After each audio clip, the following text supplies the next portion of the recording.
This channel does not promote any violent, harmful, or illegal activities. All content provided by this channel is meant for an educational purpose only. চলে আসছি পরের খবরে। স্রেফ সন্দেহের বশে দিকে দিকে গণপিটুনির মতো ঘটনা ঘটছে। নৃশংসভাবে পেটানো যেন মহামারীর আকার নিয়েছে। এবার চোর সন্দেহে থানায় তুলে নিয়ে গিয়ে যুবককে মারধরের অভিযোগ, পরে মৃত্যু হয় ওই যুবকের। এরপরে ক্ষোভের আগুন ছড়িয়ে পড়ে থানা চত্বরে। তুলকালাম দক্ষিণ 24 পরগনা ঢোলাহাট থানায়।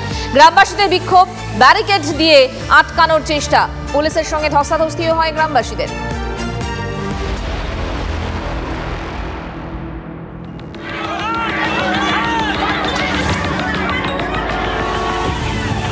যুবকের মৃত্যুতে ক্ষোভের আগুনে ফুঁসছে ঢোলাহাট। চোর সন্দেহে ঢোলাহাট থানায় তুলে নিয়ে গিয়ে পিটিয়ে খুনের অভিযোগ উঠল পুলিশের বিরুদ্ধে। মৃতের নাম আবু সিদ্দিক হালদার, মথুরাপুরের ঘাট বকুলতলা এলাকার বাসিন্দা। কর্ণাটকে সোনার দোকানে কাজ করতেন আবু সিদ্দিক। অভিযোগ, 2রা জুলাই চোর সন্দেহে আবু সিদ্দিককে রাতে বাড়ি থেকে আটক করে ঢোলাহাট থানা পুলিশ। পরে তাকে গ্রেপ্তার করা হয়। 4 জুলাই কাকদ্বীপ মহকুমা আদালতে পেশ করে পুলিশ।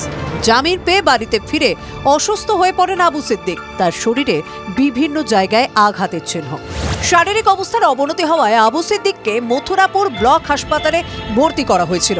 এরপর কলকাতার একটি নার্সিংহোমে স্থানান্তরিত করা হয়।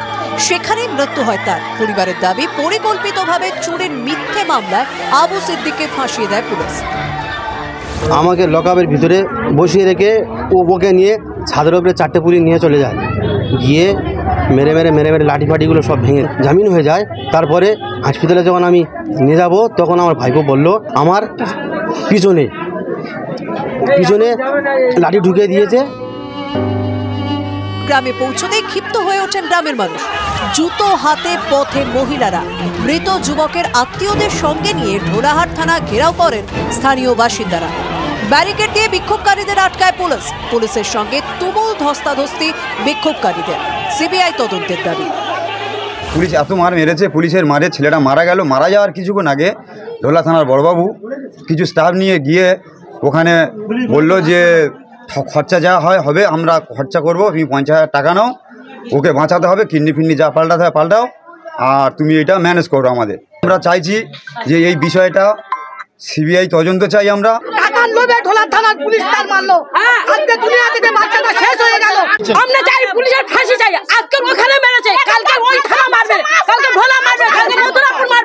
পরিবারের লোকজনেরা ইতিমধ্যেই বিক্ষোভ দেখাতে শুরু করেছেন।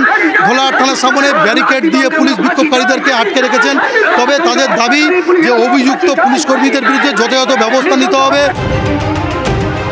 ঢোলাহাট থানা অভিযোগ নিতে চায়নি, দাবি আবুর পরিবারের। ইমেলে সুন্দরবন পুলিশ জেলা সুপারের কাছে অভিযোগ দেয়। সুন্দরবন পুলিশ জেলার সুপার কোটেশ্বর রাও জানিয়েছেন, আদালতে পেশ করার সময় কোনো শারীরিক সমস্যা ছিল না। পরিবারের অভিযোগের ভিত্তিতে বিভাগীয় তদন্ত শুরু হয়েছে। দক্ষিণ 24 পরগনা থেকে শুভেন্দু হালদারের রিপোর্ট, TV9 বাংলা। দক্ষিণ দিনাজপুর, সেই দিনাজপুরের তপনের হরসুরা পঞ্চায়েত অফিসে ভাঙচুর, তালা ঝোলানোর অভিযোগ বিজেপির বিরুদ্ধে। তৃণমূলের অভিযোগ, পঞ্চায়েত অফিসে মিটিং চলাকালীন বিজেপি সদস্যরা চেয়ার টেবিল ভাঙচুর চালাতে শুরু করে। তৃণমূলের এক মহিলা সদস্যকে মারধর করা হয় বলেও অভিযোগ। মিটিংয়ে এসে উচ্চজীবনা করতেছে, ও খাতায় সই দিবে না, খাতা কাটে দিচ্ছে। কাটার পর খুব হজ্জাতে ও চেয়ার টেয়ার সব ভাঙাচুরো করে দিচ্ছে। কারা? ও বিজেপির মেম্বাররা আসে। বিজেপি হচ্ছে মেম্বার, দলনেত্রী কেটে দিয়েছে। তারপর বিজেপি লোককে ডেকে নিয়ে এসে পঞ্চায়েতে ভাঙচুর করে, হলঘর ভাঙচুর করে, পঞ্চায়েতে অফিস ভাঙচুর করে এবং তালা মেরে দেয় বাইরে। হঠাৎ করে ওই তোর যে পীযূষ আসে, একটা গণ্ডগোলের সৃষ্টি করে, গণ্ডগোল সৃষ্টি করে। যখন আমাদেরকে সেক্রেটারি সাহেব একটা ব্ল্যাঙ্ক খাতা দিয়ে দেয় সই করার জন্য, তখন আমরা ব্ল্যাঙ্ক খাতাটাকে বলি যে আমরা ব্ল্যাঙ্ক খাতা সই করবো না। কিন্তু তার পরবর্তী যখন হয় না, তখন আমি খাতাটাকে ক্রস করে কেটে দিই। সত্যি কথা, কেটে দিয়েছি। দেওয়ার পরে আমরা 8টা মেম্বার সব বাইরে বেরিয়ে এসে সঙ্গে সঙ্গে গেটে লক করে দিয়েছি। ভেতরে ভাঙচুর তো দূরের কথা, আমরা কাউকে কোনো টাচই করিনি। সম্পত্তি নিয়ে বিবাদের জের, আর তার জেরেই তরোয়াল নিয়ে কোপানোর অভিযোগ। কাটোয়ায় ঘটনা ঘটেছে। হাসপাতালে ভর্তি জখম SM মিল্টন। ঘটনাস্থল থেকে উদ্ধার তলোয়ার। ঘটনার পর থেকে পলাতক অভিযুক্তরা। অভিযুক্তদের খোঁজে তল্লাশি পুলিশের। সন্ধ্যাবেলা কথা কাটাকাটি হয়েছিল জমি ব্যাপারে।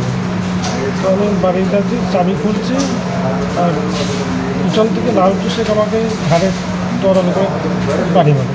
কিন্তু আমি ঘুরেছি, তখন আলামিন খাঁ আর সিরাজ খাঁ আমাকে দু হাতে ধরে ফেলে। লালটু শেখ আমার বুকে আঘাত করে।